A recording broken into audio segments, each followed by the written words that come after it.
Humans once wielded formidable magical power, but with over 7 billion of us on the planet now, mana has spread far too thinly to have any effect.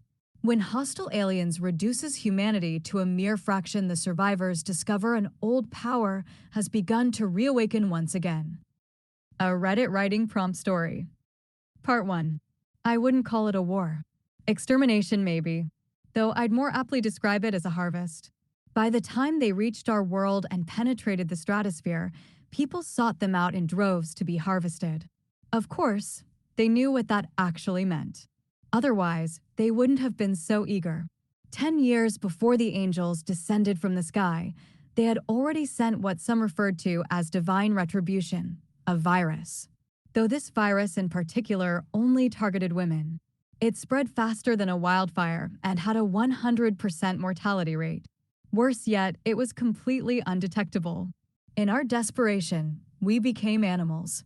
We locked our wives, daughters, and mothers deep underground under the constant shine of UV radiation, and still they got infected. Within 5 years, the last woman had died, leaving the rest of humanity to slowly die with her. By the time they arrived, we welcomed them with open arms into every one of our major cities. Most bowed their heads and practically begged to be killed. Some fought against them. These were the ones that still remembered the pain of watching their daughters, wives, and mothers die. They couldn't hope to survive, but at least they could enact their own version of divine retribution. Looking back at it now, I know that the angels planned for them. They wanted us to retaliate. Otherwise, where would be the fun? Men charged at them by the millions. Some to die, some to kill. To the angels, it was all the same. Until we killed the first one. Back when I used to write, I always made sure to name my hero something memorable. If not a strange name, then certainly a strange title. Evan the Incorruptible. Matthew the Harbinger. But in real life, heroes rarely have titles. Some don't even have names. That was the case for humanity's last hero because nobody knew who he was. We had only stories. The stories ranged from fantastical to downright fiction, but they always ended the same. We had killed one. The angels must have been as skeptical as we were because they refused to change their tactics. They kept all our major cities and welcomed anyone to try and take it back. By the fifth dead angel, they learned of their miscalculation. Soon, we learned of it as well. Human beings shared mana, and with it, we could do wondrous or terrible things. Magic no longer belonged to the realm of fiction. The elements bent to our will. Lightning struck where we pointed, tornadoes formed where we stood, the ground swallowed up entire cities as we willed it. Suddenly, men stopped volunteering to be harvested. With their newfound power, they decided to fight back, even if victory had already been stolen from us.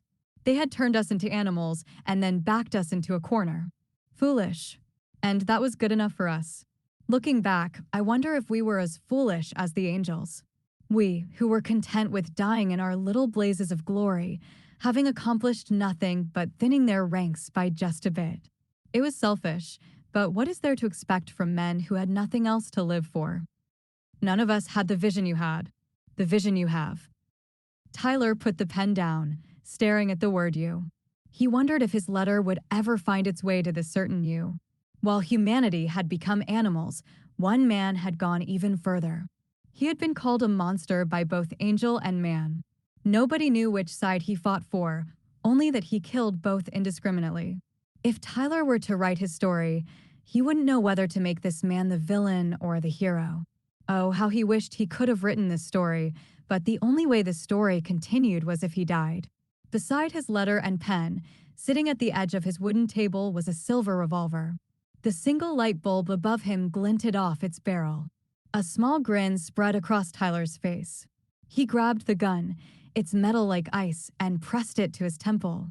Enough humans had died where he could stop the bullet with only his thoughts. The bullet couldn't even hurt him unless he wanted it to, but he did. For the sake of humanity, he needed the bullet to kill him. With his free hand, he picked the pen back up.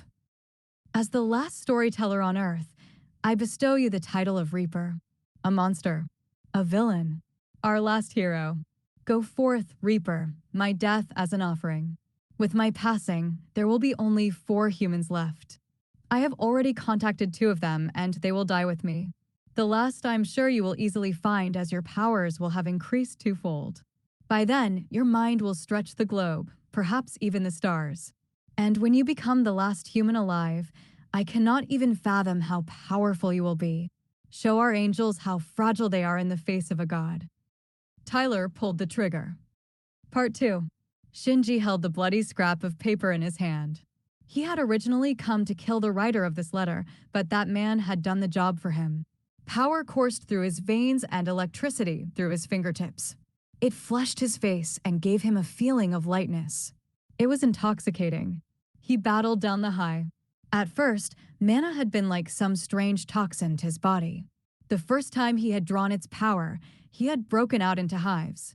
Rashes had covered him so he looked like some Frankenstein monster, and its power had crushed his lungs so he could barely breathe. Back then, he had thought himself dying, so he had done what his great-grandfather, the last warrior of his lineage, would have done, kamikaze. With his family sword drawn, he had charged the angel, fully expecting his blade to stop at their invisible barriers. To his surprise, it slipped through and impaled the creature through its midsection. Angels held the form of a 7-foot stick figure clad in silver armor. Their arms reached so low they dragged on the ground. Despite their skinny frame, Shinji had seen them lift up tanks with a single hand. So when the angel's beady red eyes bulged through its mask, the tentacles that grew out of his scalp shriveled, Shinji had thought it a trick. It wasn't until its eyes turned a dull crimson and it collapsed did he finally realize his feat he had been the first to kill an angel. It was then that he realized his destiny, his Unmiai. He would slaughter them all. But first, he had to kill the rest of humanity. And there was one man left.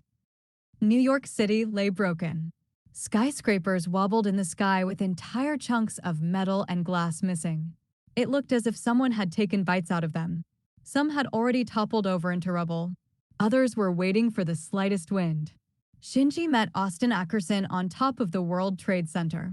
Already, dark clouds filled the sky, one half flashing violet lightning, the other half flashing blue. The clouds collided with each other, its lightning intertangling as Shinji stepped up to Austin. "Howdy," Austin said and tipped his cowboy hat. "I reckon if there was a final showdown, it should be on the grandest stage possible in good ol' US of A." Shinji didn't speak English, but he understood Austin, and when he spoke, he knew the pudgy American understood him too. Mana bridged the gap where language could not. "I will avenge us all," he shouted above the roar of the sudden wind. His words summoned his own wind. "I will restore honor to our race. Now I ain't ever understood your honor crap. It ain't bringing back the dead. It ain't saving our race. Might as well just have some good old-fashioned fun. You were given all of humanity's power and you wish to play." Austin held his stomach for a hearty laugh. With the boom of his laughter came a towering wall of water in the distance. "Isn't that what you're doing? You just Callan it honor. What's the difference? We'll both kill angels. I'll just be happier doing it. It is my destiny. My Unmiai." Shinji drew his sword. With so much power, weapons were merely symbolic. He could have fought Austin with a stick he found on the ground. Might as well deliver vengeance with his mother's sword. Austin produced his own weapon. A lasso. It's God's plan. Your God left us to die. Before Shinji had even finished his last word, Austin attacked. The lasso snapped forward like a viper and found Shinji's neck. He sliced the rope, but it deflected his blade. Only now did he realize that this wasn't a lasso at all. It was a noose. "I don't take too kindly to heathens insulting my lord," Austin spat and swung the rope. Shinji's body flung off the World Trade Center and crashed through skyscrapers. He snapped metal wires, cracked through steel beams, and finally hit the ground. The earth split beneath him with a thunderous crack. His eyes honed into Austin, who was now just a speck in the horizon. Something roared behind him. He turned and found water taller than the Mount Fuji. He had time to gasp a single breath before it all crashed down on him. The current ripped through his body, flinging him through the rubble of New York. He opened his eyes and found only blackness. His lungs ached as his limbs thrashed in panic. Not even mana could replace oxygen, and for all he knew, Austin had summoned every ocean in the world to this battle. It was fitting for a man with such insatiable appetite. But if water was fitting for Austin, then Shinji had his own element, one to reflect his unyielding fury. He placed both hands upon the hilt of his blade, and its steel glowed a bright red. Steam circled him. Then, a pillar of fire erupted from the ground, twisting up. The fire flashed a bright white, burning hotter than even the sun. And then it vanished, leaving Shinji gasping for breath in ankle-deep water. Austin stood atop the World Trade Center chuckling. The boy actually boiled the ocean. Shinji pointed his blade at the man. I dare any god to stand between me and my Unmiai. Part 3. New York City drowned in flood and flame. Half the sky unleashed torrents of water, while the other half radiated waves of arid heat. Wherever Shinji walked, fire sprouted. Wherever Austin stood, water crept. The two elements wrested for control of the city, clashing in explosions of steam with every one of Shinji or Austin's attacks. The last humans on Earth stood atop the World Trade Center panting. Half of Austin's cowboy hat had been singed, the other half had been turned to ash. His face had only fared slightly better, and he was missing an arm. Shinji collapsed onto one knee. His breaths came gurgled, and he no longer exhaled air, he only coughed. Water had filled his lungs, and he could not get it out. In the horizon, a swarm of angels advanced on them. They looked like locusts, swallowing everything they touched in shadows. Look at us. Austin stood and held his hand up toward the sky as if he could grasp the stars beyond. The last two humans left on Earth, and all we want to do is kill each other. Now ain't that poetry? Shinji glanced at the approaching swarm. It was the entire angel army, all their soldiers, their battleships, and weapons. The two could not last against such power, but maybe one could. Either we both die or you do. A gleaming smile stretched across Austin's face. Convenient how you left out option number 3. Why don't you die? Because it is my destiny, my Austin boomed laughter. The sky rumbled in thunderous chortles along with him. We got with us a hillbilly redneck and some wannabe samurai. God's heroes of humanity, he announced. What a joke. Not a very nice thing to say to your lord. The Lord forgives. Shinji buckled over coughing. Each cough felt like a stab through his abs. But no matter how he tried, his lungs only took in more water. Soon, he would drown. You know that I saved you for last? Austin asked. I thought that you would be different. After all, you were the first to kill an angel, first to tap into mana. Maybe you'd be something special. Though, the words were praise, he said them as if insulting Shinji. Turns out, you're as boring as the rest of them. Shinji stabbed his blade into the ground and pushed himself up with it. The cowboy could only stall so long as he stayed on the ground. I am humanity's reaper. Austin's brow crunched and half his face lifted in a jagged smile. You think that letter was meant for you? Shinji froze. This was no stalling tactic. I already told you, all I want to do is kill for fun. You want vengeance, honor, justice. And I hang people. Which ones of us do you think have killed more? Which one of us would you peg the monster, Reaper boy? The silence between them was answer enough. Both understood who that letter, that title was meant for. Austin threw his head back laughing again. He swung his noose with the only arm he had left, his smile gleaming sharper than Shinji's blade. Shinji chalked and water sprouted from his throat. His time was up. He pulled his blade from the ground and lowered his legs for a final attack. Austin could have just ran and left him to drown, but both knew he wouldn't. That would be boring. All around them, angels converged. They walked beneath water, stepped through flames, and flew through the storm. They wielded blades of silver and guns darker than even the storm clouds above them. Their ships filled the sky, blanketing the world in black. Now, this is a bit of fun, Austin proclaimed. Will the human race fight for honor and justice, or because killing is just so damn entertaining? Or will the angels simply wipe us from the earth? The fires simmered to smoke. The waves died, leaving waters calmer than the Pacific. And for a single second, even the wind held its breath. Come on, Austin screamed, Reaper boy. Part 4. Water and fire danced, twirling in cataclysmic ballet. Water refused to evaporate and fire to extinguish. Like anaconda around prey, they wrapped around the World Trade Center before blooming at the top, raining down droplets hot enough to eat through metal. Just the rain itself decimated the Angel army. Their shields were made to protect even against the force of a nuclear blast, but against this simple rain, they melted. To the rain, skyscrapers, battleships, and angels were but sugar, dissolved at its touch. On top of the World Trade Center stormed Shinji and Austin's personal battle. Here, the elements were not in a dance, but a blizzard. Flurries of monsoon followed blazes of fire. Fire evaporated water. Water extinguished fire. Smoke and steam grew heavy only to be blown away with every attack Shinji and Austin launched. The snap of Austin's rope exploded in smoke. The slice of Shinji's steel erupted in steam. Angels appeared through the storm. First, only one or two that were obliterated by the shockwaves of battle. Then more, stronger angels came. Shinji counted them with mounting horror and Austin with glee. What is man to do? Austin's voice boomed from seemingly everywhere. With nothing to gain and nothing to lose, what is man to do?